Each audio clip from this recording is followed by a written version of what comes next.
Hello guys, स्वागत है आप सभी का टू नॉट डाई के सीजन 2 के फर्स्ट एपिसोड में, जिसमें आज हम देखने वाले हैं कि आखिर हांग गिल-जो की डेथ के बाद दाजुन क्या बन चुका है, उस ब्रूटल ट्रॉमेटिक इवेंट का आफ्टरमैथ आखिर क्या है, एंड साथ ही उसका जो वो पुराना बदला अधूरा रह गया था, क्या उसे वो पूरा करेगा कि नहीं। चलिए देखते हैं। कहानी की शुरुआत में हमें हांग गिल-जो के कुछ आखिरी पल दिखाए जाते हैं, क्योंकि अब उसकी मौत को पूरा 1 साल बीत चुका है। और फिर हमें दिखाई जाती है दाजुन की स्कूल, जिसमें आज भी डोयोन ली किसी और बच्चे को बुली कर रहा है। मतलब इसके साथ जो भी हुआ उसके बावजूद भी इसकी अकल अभी तक ठिकाने पर नहीं आई। वो इस बंदे को बुली करते हुए गाली देता है, एंड स्टिल आज भी उसके चमचे उसकी तारीफ करते हैं। वो जानबूझकर अपनी आइसक्रीम को नीचे फेंकता है, फिर उस बेचारे बंदे को ऑर्डर देता है कि कुत्ते की तरह इसे खा। मतलब दाजुन नहीं तो कोई और, इसने अपना बकरा ढूंढ लिया है। जब परेशान होकर उस बंदे के मुंह से गाली निकल जाती है तो वो उसके मत्थे को पकड़कर उस आइसक्रीम में पिचका देता है। तो जैसा ही एक चूहा था यहाँ पर,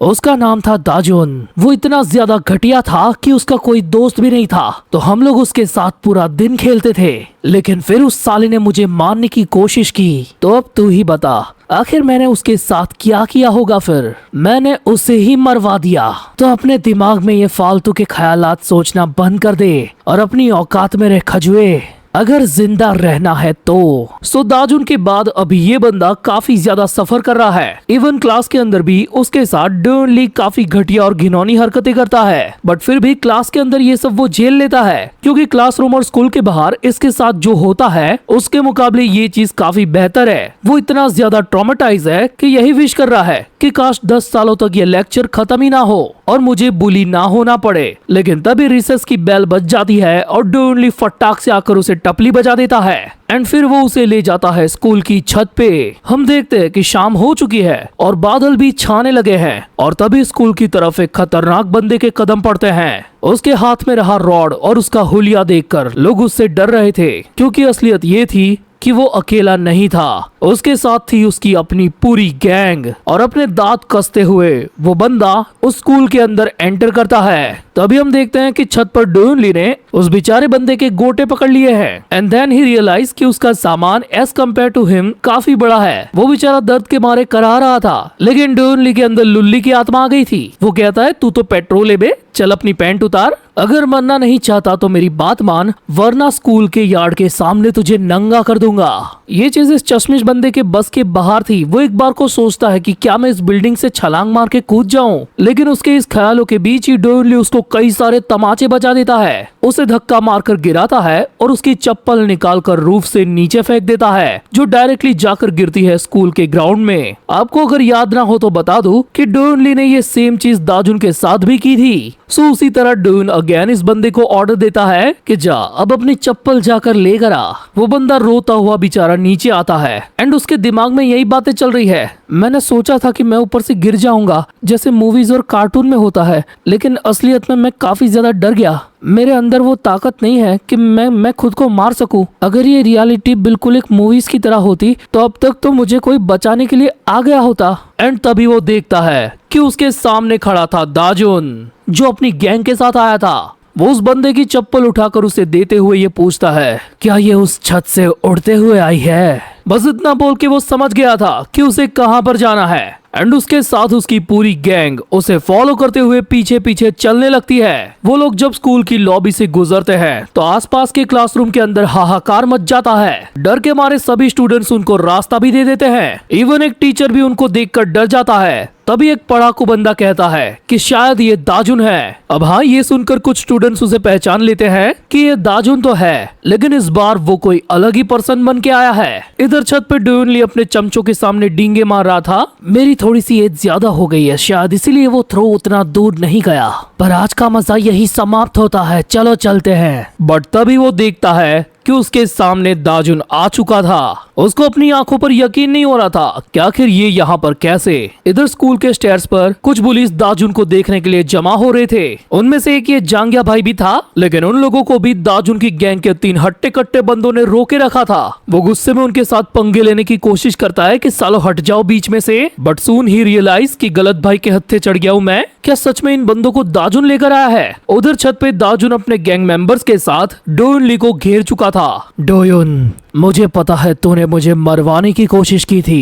डोयुन कपकपाते हुए कहता है तो क्या कर लेगा बे? तूने भी तो मुझे मारने की कोशिश की थी ना, तो हो गया ना बदला बदला फिट्टूस। तभी दाजुन डोयुन के जबड़े पर उस रॉड को घुमा के दे मारता है। चल उठ जा साले, तेरा हिसाब करना अभी भी बाकी है। डोयुन का इतने में ही घी खत्म हो चुका था। उसको दाजुन और उसके बंदों के अंदर इतना खतरनाक ऑरा दिखता है कि वो सीधा घुटनों पे ही आ जाता है कि जहाँ पर ना तुसी ग्रेट हो। आई एम सॉरी मैंने तुम्हारे साथ जो भी किया, लेकिन तुम्हारी वजह से मैं कोमा में भी गया था और मेरा एक पैर जिंदगी भर के लिए बिगड़ गया है। तो बस इस लफड़े को यहीं पे खत्म करो और इस बार मुझे माफ कर दो। वेल दाजुन उसकी ये सारी बात सुनता है और अपने हाथ से उस रॉड को छोड़ देता है। डोयुन को लगता है कि दाजुन अब उसे कुछ भी नहीं करेगा, तो वो हंसते हुए अपनी जगह पर खड़ा होता है। तभी उसके दूसरे गाल पर दाजुन एक जोरदार रैप्टा मारता है। डोयुन कहता है भाई प्लीज क्या चाहिए तुझे, तू मांग बस, मैं सब कुछ देने को तैयार हूँ। लेकिन दाजुन उसके मुंह पर ट्रिपल थप्पड़ बजाता है। एंड बस इतने में ही डोयुन ने विमल थूक दी थी। वो कहता है मैं समझ गया, मैं गलत था। बट आगे वो कुछ बोलता उससे पहले दाजुन एक और मुक्का उसके मुंह पे मार देता है, फिर एक और फिर एक और। लेकिन आखिरी मुक्के से बचते हुए डोयुन भागने लगता है। तभी दाजुन की गैंग का एक बंदा उसे पकड़कर उस टेरेस की एज पे लगा देता है कि दाजुन भाई बस इशारा करो, इस साले को यहीं से फेंक दूंगा।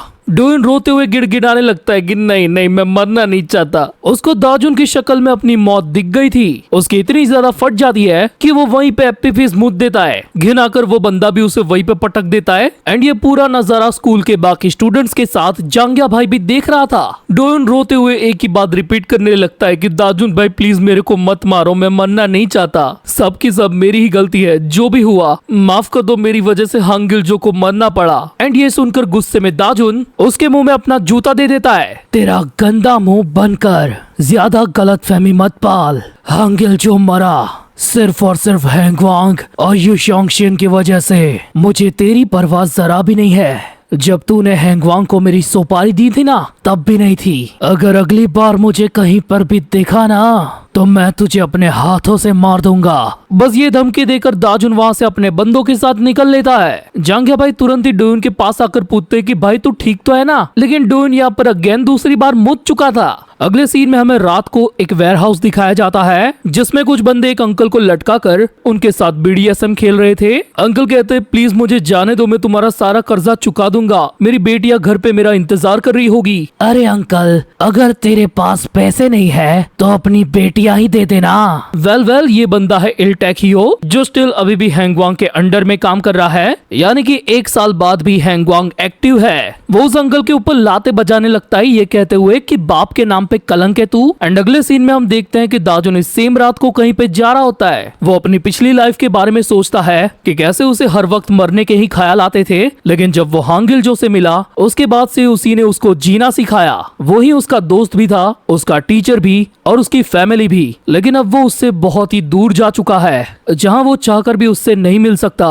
एंड ऐसे ही चलते हुए वो पहुंच जाता है उसी वेयरहाउस के बाहर, जहाँ पर स्टिल अंकल की ठुकाई चल रही है। और डोयुन उनसे कहता है तूने कोई रास्ता ही नहीं छोड़ा अंकल, अब तुझे ऑर्गन ट्रैफिकिंग की टीम के हवाले करना ही होगा। बट तभी इल्टेक को पीछे से आवाज आती है, तो यहाँ पर है तो। और पीछे घूमते ही धड़ाम उसके मुंह पर पड़ता है दाजुन का स्ट्रेट पंच, जिससे वो उड़ता हुआ विमल की पिचकारी छोड़ते हुए दूर जाके गिरता है। बता साले बहन के टके, आखिर तेरा बॉस युशोंगशिन अभी कहाँ पर है? दाजुन के बस एक खतरनाक पंच में इल्टेक को अपना पूरा पास्ट याद आ जाता है कि पहले वो क्या था, फिर उसकी फाइट दाजुन से हुई, उसने उसे हरा दिया और फिर वो क्या बन गया। जो लोग उसे नजरें उठाकर देखते थे वो लोग उसे गिरा हुआ समझने लगे। एंड जब उसे ऐसा लगा कि सब कुछ बस खत्म होने ही वाला है, तभी वो पहली बार मिला हैंगवांग के बॉस युशोंगशिन से। वो उसे देखकर ही समझ गया था कि ये बंदा गैंगस्टर गिरी में टॉप लेवल पर है। एंड इल्टेक भी लाइक मैं भी ऐसा बनूंगा। तो तब से भाई ने कसम खाई कि वो युशोंग के अंडर में ही काम करेगा जब तक वो बड़ा नहीं बन जाता।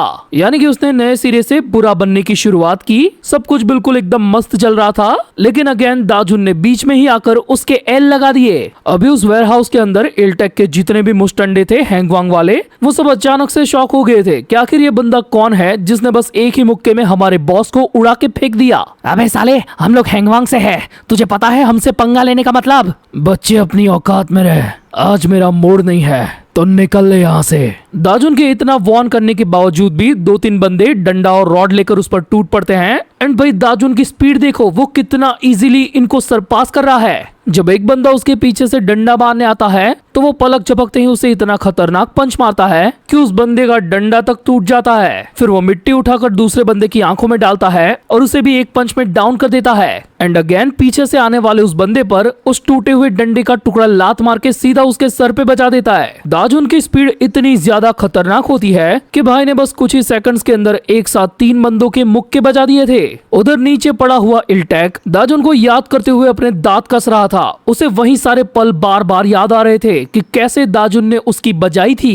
एंड अचानक से उछलकर वो दाजुन पर एक खतरनाक किक मारता है। तुझे देख के पुराने जख्म ताजा हो गए साले, आखिर इतने दिनों से कहाँ छुपा था तू? मुझे लगा हांगिल के मर जाने के बाद तुम लोग भी एक एक करके खत्म हो गए होंगे, लेकिन आज अचानक से क्या बदला लेने के मूड में आया है? तो इस बार मेरी बारी है तुझे बचाने की। ये बोलते हुए वो दाजुन पर काफी स्पीड में चार्ज करता है और उस पर कुछ हैवी पंचेस भी मारता है, जिससे दाजुन इजीली बच जाता है। वो उसे किक मारते हुए कहता है कि मैंने इतने टाइम से चूड़ियां नहीं पाई है, मैंने भी बदला लेने के लिए बल्कअप किया है। लेकिन दाजुन उसकी किक को बीच में ही पकड़ के उसकी टांग को नीचे धकेल देता है और फिर उसकी पसली पर बस एक ही मुक्का मारता है, जिससे इल्टेक की सांसें रुक जाती है और वो घुटनों पे आ जाता है। वो इतने ही डेमो से समझ गया था कि मेरे सामने अभी जो दाजुन खड़ा है वो पहले से कहीं ज्यादा ताकतवर है। इवन उसने तो बल्कअप के साथ कई सारी स्किल भी सीख के रखी है, यानी कि दाजुन के सामने इल्टेक का जीतने का कोई भी चांस नहीं है। इवन ये बात इल्टेक के मुस्टंडे भी समझ गए थे, क्योंकि उनका लीडर तो कांप रहा था। तो अगले ही सेकंड इल्टेक एक नाइफ को निकाल के दाजुन पर अटैक्स करने लगता है। दाजुन उनसे बचता हुआ थोड़ा सा पीछे जाने लगता है, तभी इल्टेक काफी स्पीड में उसकी तरफ कूदता है और हमें बस खचाक करके स्टेप की एक आवाज आती है। इल्टेक, तेरे बदले की बात वाली बकचोदी मुझे समझ में नहीं आ रही है और मुझे फर्क भी नहीं पड़ता कि आखिर तू क्या चाहता है। हम देखते हैं कि इल्टेक ने स्टेप तो किया था, लेकिन वो हुआ था एक वुडन स्टिक में जो दाजुन ने बीच में ला दी थी। दाजुन एक ही सेकंड में इल्टेक का हाथ पकड़ के उसे नीचे गिरा देता है और उसी हाथ को मरोड़कर डिसलोकेट कर देता है। उसकी हड्डी की खटैक वाली आवाज से इल्टेक की आह से आह निकल जाती है और दाजुन उसे कहता है कि चल अब चिल्लाना बंद कर, बस मेरे सवाल का जवाब दे। तुम सब बड़वों का बॉस यू शियोंगशिन आखिर कहाँ पर है? इल्टेक अपने ही दर्द डिस्को में कराते हुए कहता है कि आखिर दाजुन भाई आप ये क्यों जानना चाहते हो? ये सुन के दाजुन उसके डिसलोकेट कंधे पे पैर रख देता है और कहता है कि मुझे बस मेरे सवाल का जवाब दे साले। इल्टेक दर्द के मारे यही सोच रहा है कि वो चीज वापस से हो रही है, यह अगेन हो रहा है। मेरे गैंग वाले मुझे झुकी नजर से देख रहे हैं, तो उनके सामने शानी गांड बनने के लिए वो अपने उस नाइफ को दाजुन के पैरों में स्टैब करने की कोशिश करता है। लेकिन दाजुन भाई की रिएक्शन टाइमिंग इतनी खतरनाक होती है कि बस एक ही किक में उसने इल्टेक के नाइफ को हवा में चक्री की तरह गोल घुमा दिया था। एंड बीच में ही उस नाइफ को पकड़ के वो अचानक से इल्टेक के हाथ में उसे स्टैब कर देता है। मतलब भाई यार ये कितना क्रेजी मूव है जो अभी दाजुन ने किया। एक बार को इल्टेक को ये समझ में नहीं आया कि उसके हाथ में कुछ घुस चुका है। वो अपने इस वाले सदमे से बाहर आता उससे पहले दाजुन उसका पैर काटने लगता है और कहता है कि अगर तूने मेरे सवाल का जवाब नहीं दिया तो मैं इसे पूरा ही काट दूंगा। मैं इस बात का ध्यान रखूंगा कि तू अपनी बाकी की जिंदगी रेंगते हुए गुजारे, बिल्कुल एक कीड़े की तरह जो तू है। वो चिल्लाते हुए उसे कहता है कि भाई भाई मैं बताता हूँ, मैं बताता हूँ, आप रुक जाओ। वो कहता है कि मेरे जैसे निचले लेवल वाले लोगों को तो पता ही नहीं है कि आखिर यू शियोंगशिन कहाँ पर है, क्योंकि पूरे हैंगवांग के अंदर ही उसकी लोकेशन को टॉप सीक्रेट रखा गया है। इतना सुनने के बाद भी दाजुन उस नाइफ का कुछ पहना हिस्सा इल्टेक के पैर में उतार चुका था, क्योंकि ये वो जवाब नहीं था जो उसे चाहिए। तो आगे इल्टेक बकता है कि हैंगवांग का एक की एग्जीक्यूटिव है, उसे शायद से पता होगा कि यू शियोंगशिन कहाँ पर है। उसके इतना बोलते ही हमें एक दूसरी जगह दिखाई जाती है जहाँ एक बच्चा हैंगवांग के एग्जीक्यूटिव के सामने गुस्से में खड़ा था। वो कहता है कि हमको यहाँ से जाने दो, हम लोग पैसा चुका देंगे। तो वो एग्जीक्यूटिव कहता है अगर तू पैसे देने वाला है तो मैं तुझे तो जाने दूंगा, लेकिन तेरी बहना मेरे कब्जे में रहेगी। वेल ये बंदा है शोंगो मून, जिसका हुलिया और हेयर स्टाइल थोड़ी सी चेंज हो चुकी है, बट इल्टेक अभी इसी के बारे में बात कर रहा है। एंड सडनली उसको याद करते हुए दाजुन भी वहीं पर स्टॉप हो जाता है, क्योंकि उसके और शोंगो के बीच में भी एक हिस्ट्री रही है जिसका बदला लेना अभी भी बाकी है। यानी कि दाजुन का अगला टारगेट है शोंगो मून। आगे इल्टेक कहता है कि मैं जो भी जानता था वो सब तुम्हें बता चुका हूँ, तो प्लीज मुझे जाने दे दाजुन। लेकिन दाजुन आगे उसे शोंगो का पता पूछता है जो इल्टेक को नहीं मालूम। तो वो कह देता है कि अगर तुम हैंगवांग के एक्टिव इलाकों के अंदर तलाश करोगे तो वो तुम्हें मिल जाएगा। एंड जैसा कि हम जानते हैं कि दाजुन को ऐसे जवाब सुनने ही नहीं थे। उसने इल्टेक को कहा था कि जो मैं पूछ रहा हूँ तू एग्जैक्ट वही बता, बट वो नहीं बता पाया। तो अगले ही सेकंड दाजुन उसके पैरों पर वो चाकू घुमा देता है, जिसके बाद शायद ही इल्टेक अपनी लाइफ में कभी चल पाए। अपना ये काम निपटा कर वो वेयर हाउस से बाहर आता है एंड उसके सामने खड़े होते हैं उसके कुछ लॉयल गैंग मेंबर्स। ये टैटू वाला बंदा दाजुन की गैंग का नंबर 2 है। इसका नाम है डो ग्योमबैक। दाजुन उन सभी से कहता है कि आखिर तुम लोग यहाँ पर क्यों आए। ग्योमबैक कहता है अरे भाई तुम्हें मुझे यहाँ पर देखकर खुशी होनी चाहिए। हम यहाँ पर इसीलिए आए हैं ताकि हमारे बॉस दाजुन भाई किसी भी मुसीबत में ना पड़े। एंड देन हम देखते हैं कि दाजुन की गैंग के इन सारे बंदों ने हैंगवांग के कुछ एक्स्ट्रा गुंडों को पेले रखा है जो दाजुन के लिए थ्रेट बन सकते थे। ग्योमबैक दाजुन से पूछता है कि अब तुम्हें यूशोंगशिन का पता चला। तो दाजुन उसे सेम इल्टेक वाली ही चीज बताता है कि इस साले भड़वे के पास से तो कुछ भी पता नहीं चला, बस हमारे हाथ में अभी यही इन्फो है कि यूशोंगशिन का पता हमें हैंगवांग के एग्जीक्यूटिव शोंगो मून से ही चल सकता है। तो अब हमें कुछ भी करके हैंगवांग के शोंगो मून को ढूंढना ही होगा। ये बोलते हुए दाजुन ने अपनी मुट्ठी काफी जोर से कस ली होती है एंड ग्योमबैक ये चीज देख लेता है। वो दाजुन से कहता है कि मुझे ये चीज काफी अच्छी लगी दाजुन कि हमारे लीडर के तौर पर तुम्हारा गोल एकदम क्लियर है। मुझे खुशी है कि मैंने तुम्हारे साथ हाथ मिलाया है, तो अभी जो तुम कर रहे हो उसे बस जारी रखो। लेकिन चलो इससे पहले खाना खा लेते हैं। लेकिन दाजुन अपनी गैंग वालों के साथ हैंग आउट करने में इंटरेस्टेड ही नहीं है। वो चुपचाप वहाँ से चला जाता है। तो ग्योमबैक उन सब से कहता है कि चलो लॉन्डो इस बार भी हमें बॉस के बिना ही खाना खाना होगा। एंड वो सब भी वहाँ से निकल लेते हैं। अगले सीन में हमें आधी अधूरी एक कंस्ट्रक्शन बिल्डिंग दिखाई जाती है जो दाजुन की गैंग का हाइड आउट है। इस बिल्डिंग के नीचे से गुजरता हुआ कपल एक दूसरे से बातें कर रहा है कि डार्लिंग डार्लिंग क्या तुमको पता है इस अबैंडन बिल्डिंग के अंदर बहुत सारे आदमी एक साथ रहते हैं। तभी हमें बिल्डिंग के अंदर का एक बच्चा दिखाया जाता है जो दाजुन की गैंग का ही है, जो अपने मन में कहता है कि मैं तो कोई आदमी नहीं हूँ, मेरा नाम युनडोंग है और मैं 15 साल का हूँ, दाजुन भाई की गैंग का सबसे छोटा मेंबर। हम सभी लोग यहाँ पर मिल बांट के रहते हैं। हाँ, सुबह में थोड़ी लंबी लाइन लगने पर थोड़ी सी तकलीफ होती है, लेकिन सड़कों पर रहने से ये काफी ज्यादा बेहतर है। तभी बर्तन धोते हुए युनडोंग को एक बंदा कहता है, ओए बच्चे मेरे लिए रामेन बना दे। तो वो कहता है चल हट खुद बना ले। दाजुन भाई की गैंग का रूल ये है कि तुम किसी को कोई भी काम करने में फोर्स नहीं कर सकते। अगर उनको बता दिया ना तो दाजुन भाई तेरी ले लेंगे। युनडोंग हमें आगे बताता है कि भले ही यहाँ पर कितने भी लफड़े हो, लेकिन ये सब के सब दाजुन भाई की बात हमेशा मानते हैं। भले ही हम सब अलग अलग रीजन के चलते यहाँ पर आए हैं, लेकिन आपस में हम सब की काफी अच्छी बनती है। फिर वो शॉर्ट में अपनी कहानी बताता है कि आखिर वो कैसे यहाँ तक पहुँचा। वेल, घर से भागने के बाद उसने जो पहली बाइकर गैंग को ज्वाइन किया था, उसका लीडर इसे काफी ज्यादा पीटता था क्योंकि ये पॉकेट वगैरह चोरी नहीं कर पाता था। इवन वो उसे ये सारे गलत काम करने की ट्रेनिंग भी देता था। तो युनडोंग वहाँ से भी भाग गया और ऐसी कड़ाके की ठंड में बिना खाए पिए पूरे 1 वीक तक सड़कों पे ही पड़ा रहा। अगर और थोड़ा टाइम ज्यादा हो जाता तो उसकी मौत पक्की थी, बट तभी वहाँ पर उसे दाजुन ने देख लिया और उसी की वजह से अभी दाजुन की गैंग में ये बंदा जिंदा है। तो तब से युनडोंग का यही गोल है कि मैं कुछ भी करके दाजुन भाई की हेल्प करेगा, मैं उनके काम आएगा। वो घड़ी में देखता है कि सुबह के 9 बज गए हैं मामू। तो वो तुरंत ही उनका प्रोटीन शेक तैयार करके सीधा छत पे देने चला जाता है जहाँ दाजुन हैवी वर्कआउट कर रहा था। युनडोंग, मैंने कहा था ना तुम्हें मेरी इतनी परवाह करने की कोई जरूरत नहीं है। भाई बॉडी देखो लौंडे की, ये कितना ज्यादा चेंज हो गया है। ये अपना वही दाजुन है जो पिछले सीजन में बस एक तुच्छा सा टीनेजर था। वो प्रोटीन पीते हुए युनडोंग से पूछता है कि आखिर तुम्हारी लाइफ अभी इस गैंग के अंदर कैसी चल रही है। वो कहता है एकदम मस्त दाजुन भाई, मजे ही आ गए, it's all thanks to you. Yundong, अगर तुम्हारा मन करे और तुम यहाँ से जाना चाहते हो तो बिना हेजिटेट किए जा सकते हो। लेकिन युनडोंग उसे कहता है कि नहीं भाई, मुझे आपकी ही छत्र छाया में रहने में मजा आने लगा है। सही मायनों में ये जगह मुझे मेरा घर लगती है। हम सब एक फैमिली है और दाजुन भाई आप मेरे बड़े भाई हो। But Dajun doesn't give a fuck about it. वो उसे कहता है अंदर जा बच्चे, यहाँ पर काफी ज्यादा ठंड है। अगले सीन में रात को हम देखते हैं कि दाजुन की गैंग के 2 बंदे उस पूरी प्लेस को गार्ड कर रहे हैं और ज्यादा दाजुन के बिहेवियर के बारे में बात कर रहे हैं कि आखिर हमारे बॉस हमसे कभी बात क्यों नहीं करते और हमारे साथ बैठकर खाना भी क्यों नहीं खाते। वो दूसरा बंदा उससे कहता है कि आखिर तू दाजुन भाई को कितने टाइम से जानता है। उनके ऐसे नेचर के पीछे एक बहुत बड़ा रीजन है। पास्ट में एक रनवे फार्म था जो उनके लिए एक असली फैमिली से भी बढ़ के था, लेकिन एक बुरे इवेंट के चलते उन सभी ने अपने बड़े भाई जैसे एक बंदे को खो दिया।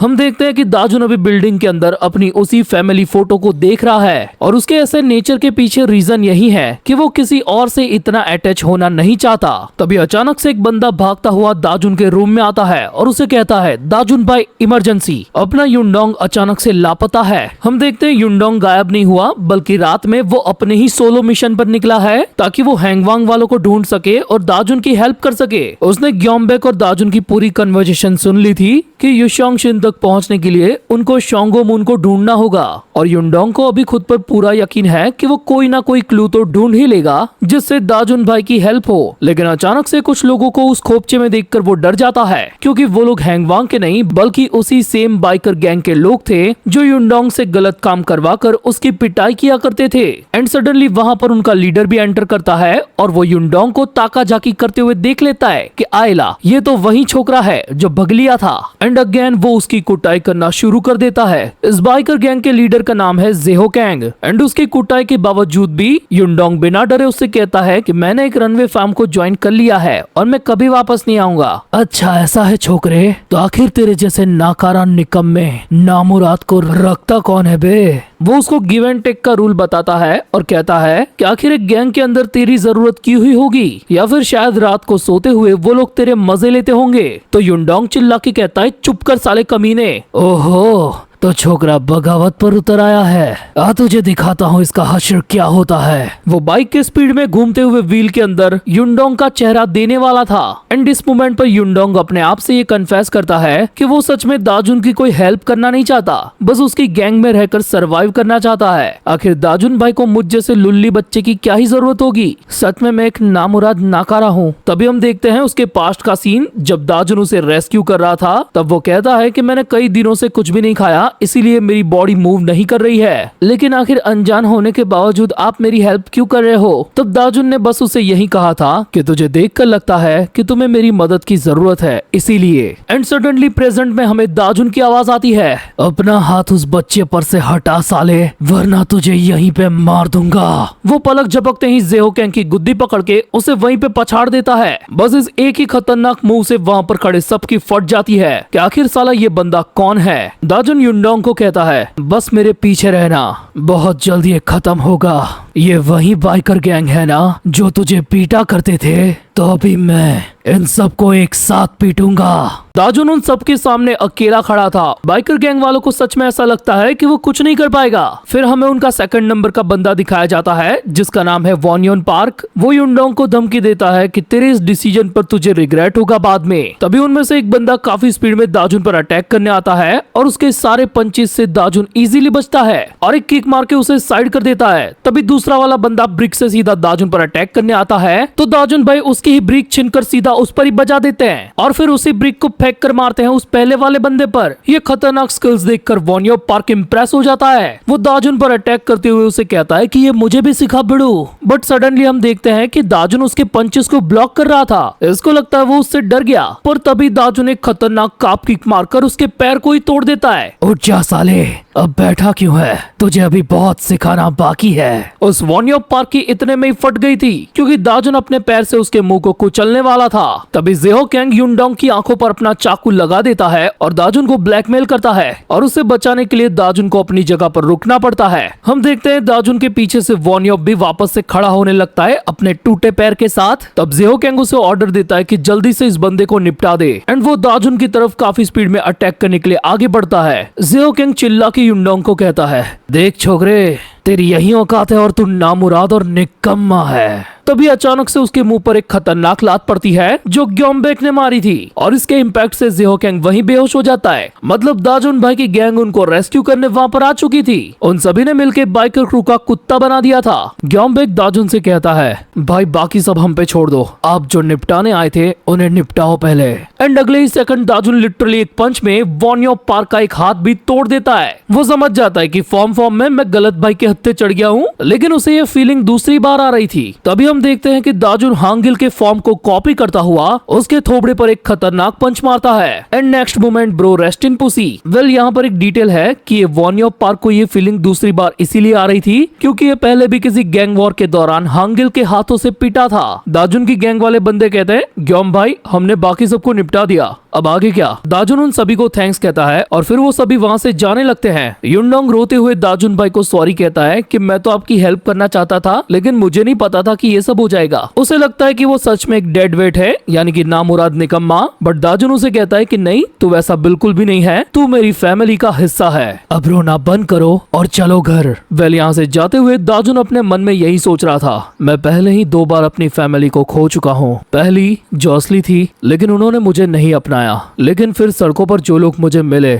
उन्होंने मुझे अपनों में जगह दी। लेकिन अब जो मेरा परिवार बन चुका है उनको मैं किसी भी कीमत पर खोना नहीं चाहता। अगले सीन में हम देखते हैं कि बिल्डिंग की छत पर ग्योम दाजुन से सवाल करता है कि आखिर तुम युनडोंग को बचाने क्यों गए? एक लीडर के तौर पर तुम्हें इस चीज में इन्वॉल्व होने की जरूरत नहीं थी, तुम बस ऑर्डर दे देते तो हम में से कोई चला जाता। आखिर बॉस होकर भी तुमको ये काम क्यों करने हैं? व्हाट इफ अगर तुम अकेले गए और तुम्हारे साथ कोई अनहोनी हो गई तो? युशोंगशिन के साथ तुम्हारा जो बदला है वो वहीं पे अधूरा रह जाता। तो मेरी बात याद रखो, तुम हमारे बॉस हो तो एक बॉस की तरह एक्ट भी करो। दाजुन बोलता है कि मैंने पहले ही कहा था मुझे बॉस वगैरह बनने में कोई भी इंटरेस्ट नहीं है। बट ग्योम थोड़ा सा गुस्सा होते हुए उससे कहता है कि मैंने भी तुमसे पहले ही कहा था कि तुम अकेले हैंगवांग को ऐसे नहीं हरा सकते। लेकिन इस तीखी नोकझोंक के बीच में ही अचानक से एक बंदा भगता हुआ आता है और चिल्ला के उनको ये रिपोर्ट करता है कि दाजुन भाई एक बड़ी मुसीबत आ गई है। ग्योम भी लाइक अब क्या हो गया यार? भाई एक लाल बालों वाले लक्की ने आकर सबको अचानक से पेलना शुरू कर दिया और हाँ वो दाजुन भाई का नाम चिल्ला रहा है, शायद वो उनके लिए ही आया है। ग्योम उसे ऑर्डर देता है कि जल्दी से अपने तगड़े वाले बंदों को उससे भिड़ने भेजो। तभी सीन शिफ्ट होते हम देखते हैं कि दाजुन की गैंग के कुछ बंदों को ऑलरेडी पीट चुका है। इवन जो वो तगड़े बंदे उससे भिड़ने गए थे ना, उनको भी पेल के एक को तो भाई उसने हवा में ही उठा लिया है। एंड वो चिल्ला के उन सबसे कहता है दाजुन को लेकर आओ मेरे सामने। हम देखते हैं कि ग्योम के साथ दाजुन भी नीचे आ चुका है, लेकिन ग्योम कंटिन्यूसली उसे यही बोल रहा है कि याद रखना जो मैंने पहले कहा था, तुम्हें डायरेक्टली किसी भी चीज में इन्वॉल्व होने की जरूरत नहीं है। वो सीधा उस बंदे से कन्फ्रंट करता है कि साले कौन है बे तू और हमारे बॉस का नाम क्यों चिल्ला रहा है? एंड देन दाजुन भी उसकी शक्ल देखकर काफी ज्यादा शॉक हो जाता है क्योंकि वो बंदा और कोई नहीं बल्कि उसका ब्रदर फ्रॉम अनदर मदर डेओप था। और दोनों एक दूसरे को आमने सामने देखकर काफी ज्यादा भावुक हो जाते हैं। डेओप तुरंत ही दौड़ता हुआ दाजुन के पास आ जाता है और उसे पकड़कर झंझोड़ते हुए कहता है दाजुन प्लीज जल्दी मेरी मदद कर, हमारा भाई टेक किम बहुत ही ज्यादा खतरे में है। हैंगवांग वाले उसे पकड़कर ले गए हैं, हमें मिलकर उसे बचाना ही होगा वरना वो लोग उसे मार देंगे। और हम देखते हैं कि हैंगवांग के लोगों ने टेक किम की हालत काफी ज्यादा खराब कर दी है। उसको एक जगह पर बांध के रखा गया है और उसकी बॉडी पर मल्टीपल कट्स है जहाँ से काफी सारा ब्लड लॉस हो रहा है। इधर दाजुन डेओप से पूछता है कि आखिर ये सब कैसे हुआ, तो वो कहता है कि ये सब 1 साल पहले से शुरू हो गया था। हम देखते हैं कि हांगिल की डेथ के बाद इन लोगों ने डिसाइड किया था कि वो सब अपने अपने अलग रास्ते पर निकल जाएंगे। और हाँ ये मत पूछना कि दाजुन यहाँ पर क्यों नहीं है, क्योंकि सीजन 1 की एंडिंग में हमें ये दिखा दिया गया था कि हांगिल की डेथ का बदला लेने के लिए दाजुन हर रात घर से बाहर निकल जाता था। और उसी टाइम के दौरान डेओप, शोंगबिन, ग्योंग और टेक किम ने डिसाइड किया था कि वो लोग अलग हो जाएंगे। वो लोग एक दूसरे को आखिरी गुड बाय करते हैं और ये डिसाइड करते हैं कि अब उनमें से कोई भी हैंगवांग के साथ पंगा नहीं लेगा ताकि किसी और की जान ना जाए। इस बात को डिसाइड करते हुए भी उन लोगों को काफी तकलीफ हो रही थी, लेकिन टेक किम को कुछ ज्यादा ही सदमा लग गया था। हांगिल की याद ने इन लोगों को इस कदर तोड़ दिया था कि शोंगबिन तो लिटरली रोने लगा था। हम देखते हैं कि वो चारों अपने अलग अलग रास्ते पर निकल जाते हैं और डेओप वापस से उस फार्म वाले घर में लौट रहा था। तभी उसने पलटकर जब टेक किम को देखा था वो तभी समझ गया था कि वो पहले ही रिजोल्यूशन ले चुका है कि हैंगवांग के सामने टक्कर लेगा, चाहे उसमें उसकी मौत भी क्यों ना हो जाए। एंड इसीलिए वो पूरी प्लानिंग के साथ अभी हैंगवांग वालों पर अटैक करने गया था। बट अनफॉर्चुनेटली उसे हैंगवांग के इंचियोन पोर्ट वाले बेस पर उन लोगों ने कैप्चर कर लिया है। डेओप आगे कहता है कि इंचियोन का वो पोर्ट हैंगवांग के लोग अपने फॉरेन बिजनेस के लिए यूज करते हैं एंड वो बिजनेस है ह्यूमन ऑर्गन्स हार्वेस्टिंग, बोले तो इंसानी जिगर गुर्दे कलेजी का व्यापार। एंड अगर अभी इन लोगों ने कुछ भी नहीं किया तो टेक किम के साथ भी वही होगा।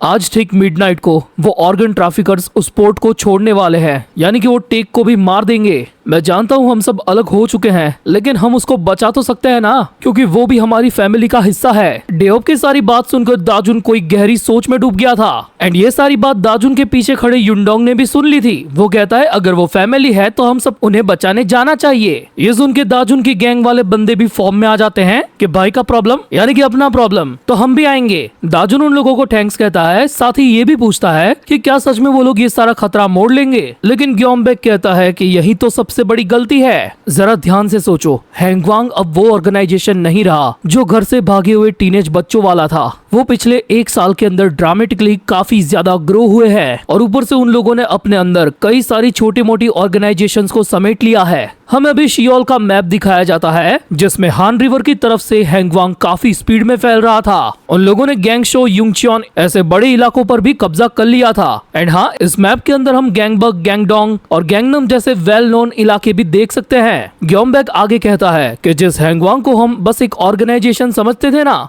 वो अब एक क्राइम सिंडिकेट बन चुका है। उन लोगों के सामने हम बस 30 लोगों का एक छोटा सा रनवे फार्म है। मेरी मानो तो उनसे लड़ने का हमारा कोई भी चांस नहीं है। अगर हमने गलती से उन पर अटैक भी कर दिया ना, तो ये लड़ाई एक शेर के सामने नंगे हाथों जाने वाली होगी। दूसरे शब्दों में हमारा खात्मा होना तय है। ऊपर से ये लाल बाला वाला लक्की जितनी भी बातें बोल रहा है वो सुनी सुनाई लग रही है। ये कोई ट्रैप भी हो सकता है, तो मेरी मानो तो हम लोग यहीं पर सेफ है। दाजुन उसे कहता है कि तुम बिल्कुल सही बात कर रहे हो और मैं उसे समझ भी रहा हूँ, लेकिन मुझे जाना ही होगा। तो ग्योमबेक उसे तुरंत ही 2 ऑप्शन दे देता है कि आखिर तुम्हें कौन सी साइड लेनी है, कि ये लाल बालों वाला बंदा तुम्हारे उस ग्रुप का है जहाँ से तुम अलग हो चुके हो। वो रनवे फार्म खत्म हो चुका है, पास्ट था, और अब तुम हमारे लीडर हो, तो किसी एक को चुनो। सीन शिफ्ट होता है और हम देखते हैं कि दाजुन ने डेओप को चुन लिया था, लेकिन टेक को बचाने वो दोनों अकेले जा रहे थे। दाजुन की गैंग का कोई भी मेंबर उनके साथ नहीं था और उनको जाते हुए बिल्डिंग के टेरेस से ग्योमबेक देख रहा था। अगले सीन में हम देखते हैं कि मेट्रो ट्रेन के अंदर डेओप और दाजुन इंचियोन जा रहे थे।